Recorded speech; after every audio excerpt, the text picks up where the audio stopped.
বাবনগরী স্বাভাবিকভাবে মৃত্যুবরণ করেন নাই, তাকে হত্যা করা হয়েছে।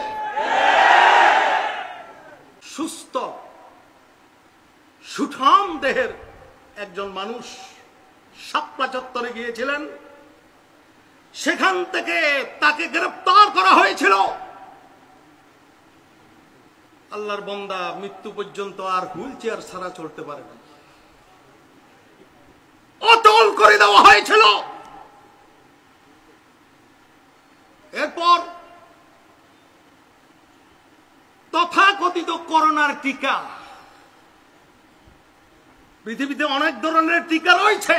করোনার টিকা আগে মেসেজ পাঠাইতে হবে ডিসির অফিসে, এরপরে মেসেজের মাধ্যমে এখানে খবর আসবে, তারপরে ইনজেকশন পুশিং করতে হবে। এই করোনার টিকা পুশিং করার কিছুদিন পর দ্বিতীয় করোনার টিকা নিতে পারেন নাই আল্লামা জুনায়েদ বাবনগরী ইন্তেকাল হয়ে গেছে। ইন্তেকালের 1 ঘন্টা পর আমি হুজুরের একজন খাদেমকে ডেকে জিজ্ঞাসা করেছিলাম, হুজুর করোনার টিকা দিয়েছেন কয়দিন হয়েছে? এই কথা জিজ্ঞাসা করেছিলাম।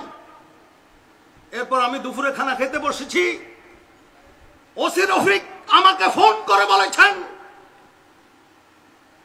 আপনার কক্ষে অদৃশ্যভাবে রাডার লাগানো হয়েছে, জুনায়েদ বাবনগরী সম্পর্কে আপনি কি বলেছেন?